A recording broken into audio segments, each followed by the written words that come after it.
My name is Azura. I've been a doctor for almost as long as I've been Axel's wife.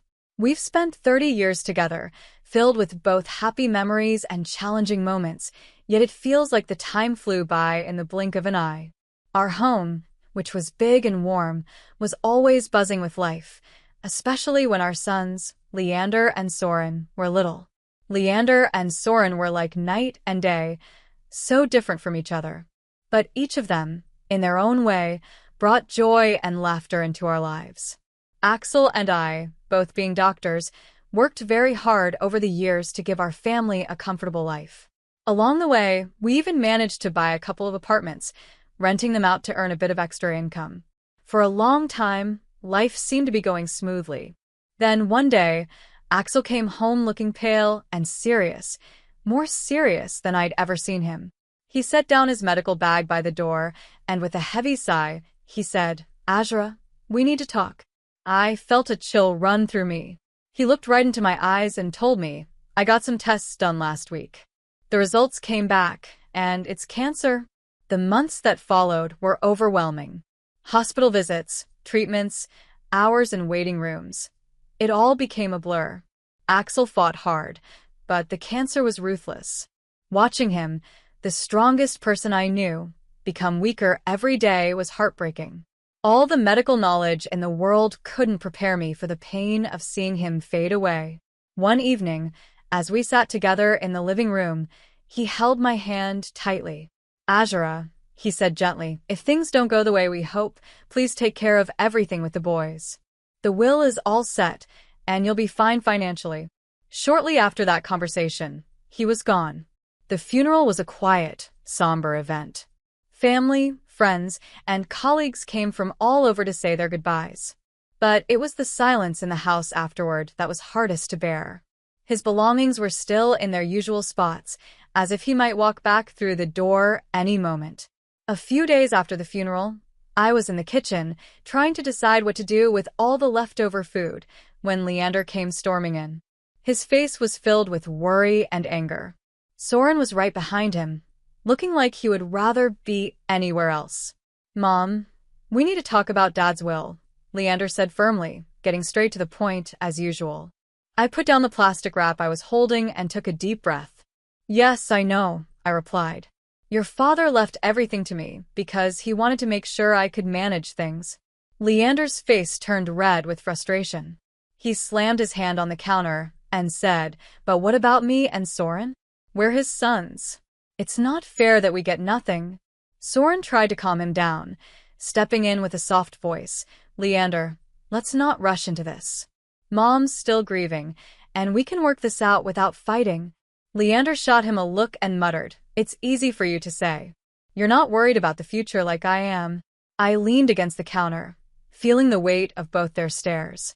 "Your father and I built this life together, and he trusted me to take care of things.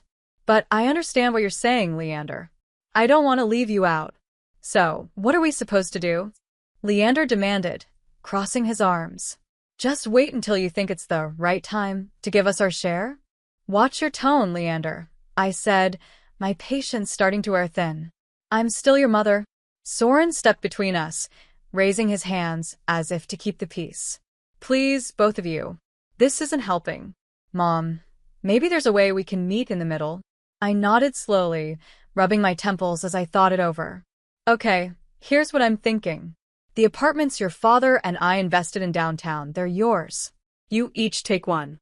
You can live in them or rent them out. They're yours to decide." Leander's eyes lit up, but I held up my hand before he could speak. "And from the savings, I'll give each of you $310,000 to help with whatever you need." Leander bit his lip, thinking over the numbers. "And the rest? The house? The money?" "That stays with me for now," I replied. "When I'm gone, it will come to you, just like your father wanted," I assured Leander. He looked like he wanted to argue some more, but Soren nudged him and said, "Let's think about this. It's a fair start. Mom's not leaving us with nothing." Leander finally nodded, although he still seemed unhappy. "Fine, but I want this in writing, Mom. No more surprises." "Of course," I agreed. "We'll get everything documented properly." As they left the kitchen, I heard Soren whisper to Leander, "Give her a break, will you? She's doing her best." Leander muttered something under his breath that I couldn't quite hear, and honestly, I didn't want to know what it was. As I washed the dishes, I wondered if Axel was somehow watching us, and what he'd think of how I was handling everything. I hoped I was making the right choices, but only time would tell. And time, that tricky thing, isn't always on your side. A few days later, on a sunny afternoon, one of those rare, warm days that make everything feel okay, Leander brought his girlfriend, Talia, over to meet me for the first time. They hadn't been dating for long, but it was clear Leander was smitten. You could see it in the way he fussed over her, which wasn't like him at all. When they walked in, Talia immediately had this confident, almost bold air about her, like she owned the place. She was dressed up and walked right into my living room with barely a hello. Her eyes scanned everything around her, taking in the decorations and furniture. "Nice place you've got here," she said, flipping her hair back as she sat down without waiting for an invitation. Leander sat beside her, grinning like a fool. I forced a smile, trying to be a good host. "Thank you, Talia. "Can I get you anything? Coffee? Tea?" "Coffee sounds lovely," she replied, then turned to Leander. "Babe, make sure it's black. No sugar." Leander nodded and headed to the kitchen, leaving me alone with her in my own living room, feeling oddly like I was the guest. The silence was uncomfortable until she finally spoke up. "So, Leander tells me you're pretty well off," she said, her eyes still glancing around at the decor. "I'm used to a certain standard, you know. My parents made sure of that." "That's good to hear," I replied, unsure of what else to say. Leander returned with the coffee and handed Talia her cup. She took a sip, wrinkling her nose slightly. It's all right," she muttered. Then she continued, "Anyway, we've been talking about our future together, planning ahead, you know?" "That's wise," I replied, glancing at Leander, hoping he'd give me some clue about where this conversation was heading. Talia set her cup down, then looked me straight in the eye. "And speaking of planning, we've been thinking about the wedding. I want something special. Leander has probably told you already." She glanced at Leander, who gave her an encouraging nod. "I found this perfect place for the rehearsal dinner, but it's a bit pricey. It's about $40,000. I nearly choked on my coffee. $40,000? Just for the rehearsal dinner? Leander quickly jumped in. "Mom, it's important to Talia. We want to start things off right." I put my cup down, feeling a storm brewing inside me. "Look, that's a lot of money for one dinner, Talia. We need to be reasonable here." Talia's face hardened. "Reasonable? Leander says you have the means. I don't see why we should compromise on something this important." Leander was nodding along with her, but I could see the uncertainty in his eyes. Deep down, he knew this was a big ask. "I'm all for celebrating," I said, keeping my voice steady. "But $40,000 is more than I can justify spending on one meal." Talia stood up abruptly, her chair scraping loudly against the floor. "I'm not used to compromising on my standards, Azura. I made it clear to Leander that I expect a certain lifestyle." Leander tried to calm things down. "Mom, maybe we can find a middle ground." "There's no middle ground on $40,000 for a dinner, Leander." "That's final," I said firmly, my patience finally running out. Talia grabbed her purse and shot me a glare. "Fine. If that's how it's going to be, then maybe we need to rethink some things." With that, she walked out, with Leander hurrying after her. They left, and I was left sitting there, stunned by what had just happened. The nerve of that girl, coming into my home, drinking my coffee, and telling me how to spend my money. It felt like a slap in the face, a wake-up call I hadn't expected. A few days later, I wasn't ready for what happened next. I was out at the grocery store, running some errands, when Leander and Talia decided to stop by my house again. By the time I returned home, I could feel the tension in the air even before stepping inside. Soren was sitting in the living room with them, trying to keep a conversation going, but it was obvious things were awkward.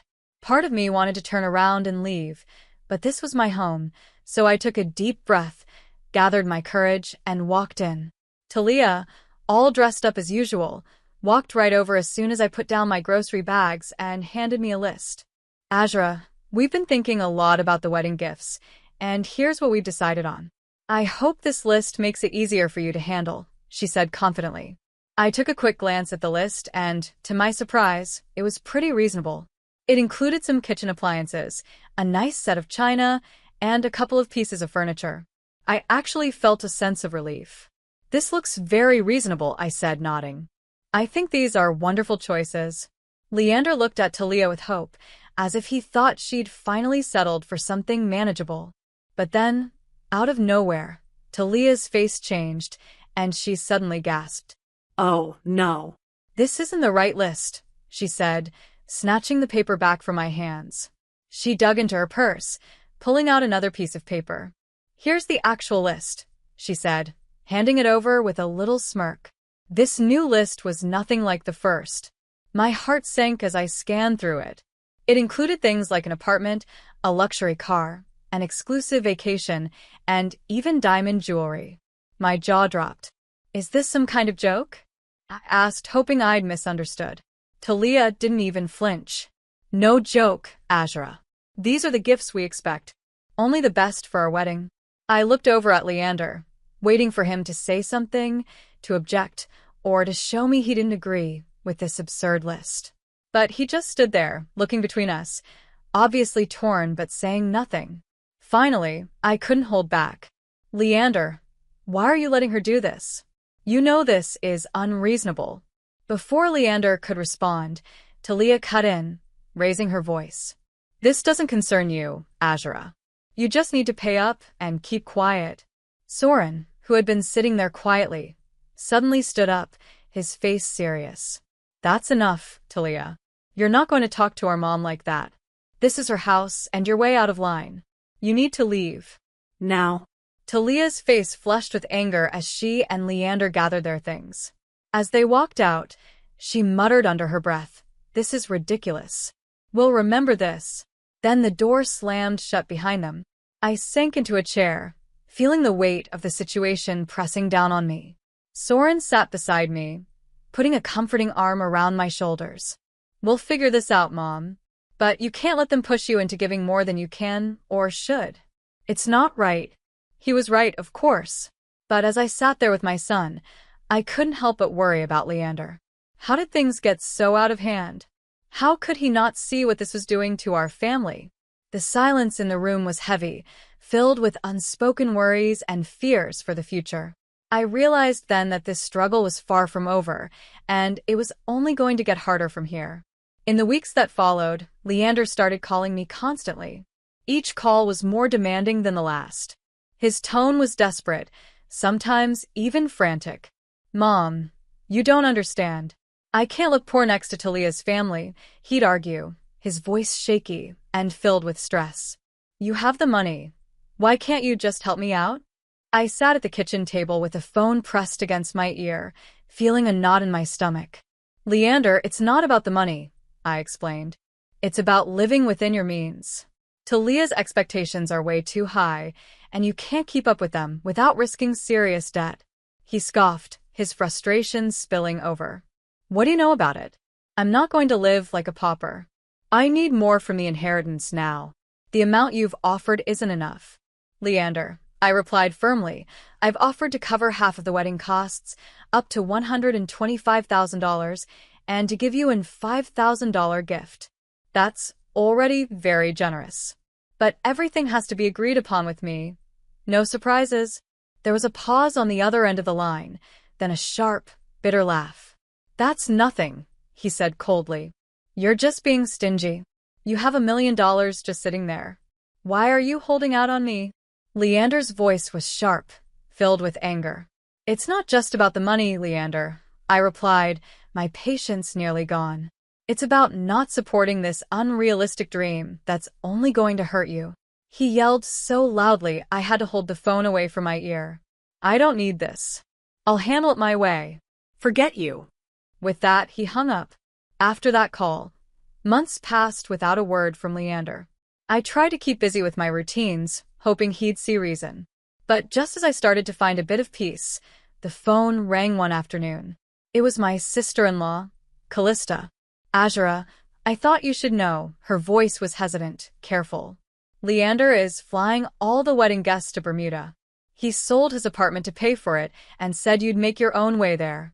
He told everyone you weren't interested in helping. I hung up, my heart swirling with anger and sadness. How could he be so reckless and thoughtless? Before I could process what I'd just heard, Soren walked into the room, his face serious. "Mom, there's something you need to hear," he said, handing me a small audio recorder. I recorded their conversation when they were here, in the living room. With a trembling hand, I pressed play. The voices of Leander and Talia filled the kitchen. "Your mom is just a nasty old woman with a fat wallet," Talia's voice said coldly. "We need to squeeze as much as we can out of her, and then cut her off." Leander's voice came next, sounding just as cold. "Whatever it takes, Talia. I'm not going to let her control us. If it comes down to it, I'll kick her out in her underwear." I turned off the recorder, my hands shaking. Hearing my own son speak about me that way was more than I could bear. The room spun as I struggled to understand this betrayal. Deciding to fly to Bermuda wasn't easy. But with Soren by my side, I knew I had to go. Both of us felt tense, yet determined to face whatever awaited us. When we landed and reached the wedding venue, I was stunned by the extravagance. Flowers covered every surface, lights were strung up like stars across the sky, and soft music played in the background. It was beautiful, but it also felt overdone. A display meant more to impress than to celebrate. As we walked in, I spotted Leander and Talia mingling with guests, looking like the perfect couple, all smiles and laughter. My heart ached to see my son caught up in this fantasy. I took a step toward them, but before I could get close, Talia spotted us. Her smile vanished, replaced by a look of pure irritation. She marched over, her high heels clicking angrily on the stone path. "You shouldn't be here," she hissed, stopping just inches from me. Her voice was loud enough to turn a few heads. "This is my day, and you're not welcome." I was stunned, unable to respond. But before I could say a word, her parents, who had overheard, walked over. Her father, a tall, serious-looking man, spoke first. "Talia, that's no way to speak to a guest, especially to Leander's mother." His tone was firm, making Talia's cheeks turn red with embarrassment. Her mother, looking just as upset, turned to me with a warm smile. "Azra, please come with us. Let's find you a place to sit." They guided us to a table at the edge of the venue. It was obvious this spot was an afterthought, tucked away with no proper settings or decoration. The ceremony started soon after, with speeches that felt empty given the tension hanging in the air.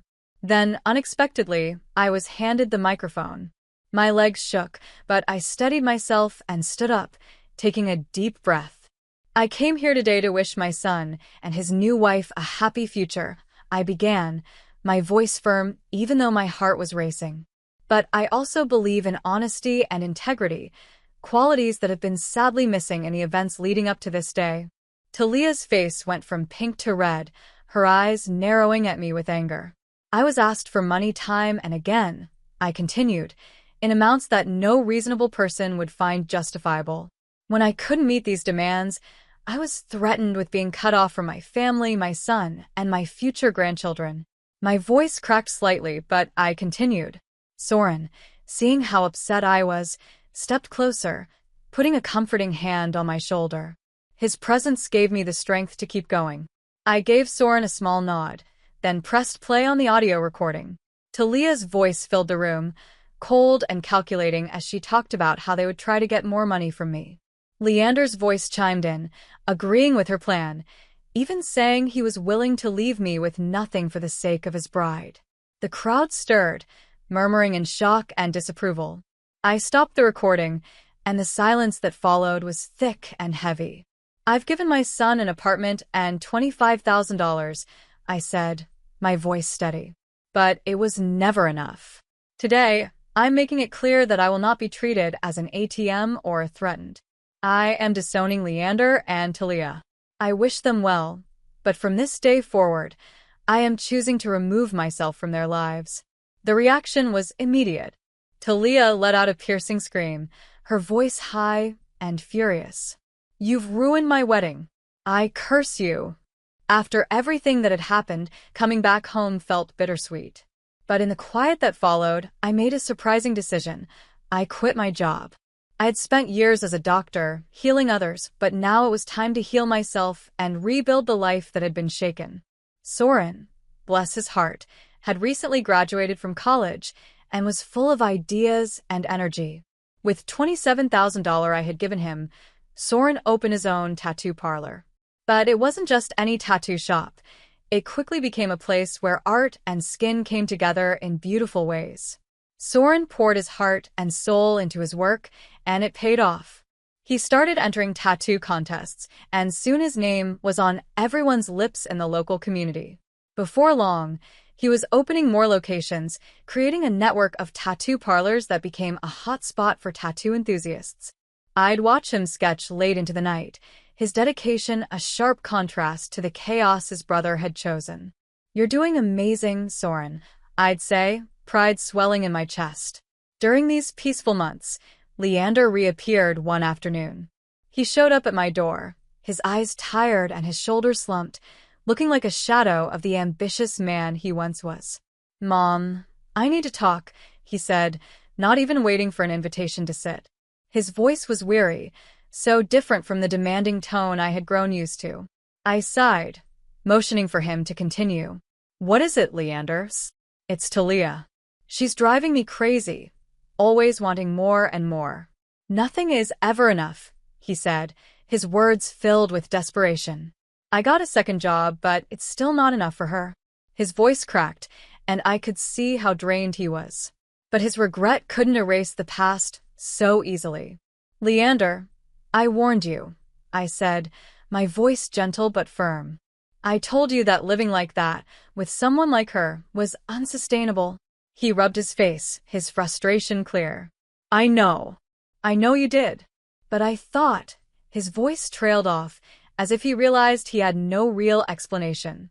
"Thought what?" I said, unable to hold back. "That money would just appear because you wanted it to?"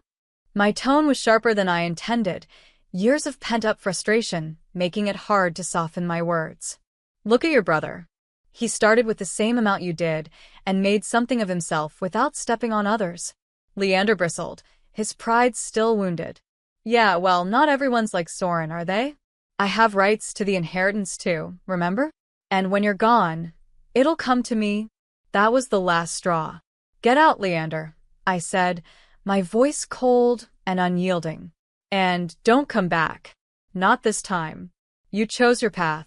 His jaw tightened, and for a moment, I thought he might argue. But then he turned and walked out, slamming the door behind him. As the silence settled, Soren came downstairs, having overheard the last part of our exchange. "Are you okay, Mom?" he asked softly. I nodded, wrapping my arms around him. "I am now, thanks to you. Let's just focus on the good we can do, and the life we can build." He hugged me back, his presence a comforting reminder that not everything was lost. In that moment, I knew that despite the hardships, this journey was still worth it. We had each other, and that was enough to keep moving forward. After the storm with Leander had passed, our home finally settled into a calm, peaceful rhythm. During this peaceful time, when life finally felt calm and content, Soren brought someone special into our lives. Her name was Celine, and she was everything that Talia wasn't: kind, humble, and genuinely caring. As the weeks turned into months, their relationship grew stronger, and soon they announced their engagement. Their wedding was the complete opposite of Leander's extravagant affair. It was a simple, heartfelt ceremony right in our backyard. We decorated with flowers from the garden and homemade touches, surrounded by a small group of close friends and family. The day was perfect.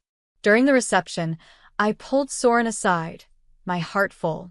"You've chosen a wonderful woman," I said, my voice thick with emotion.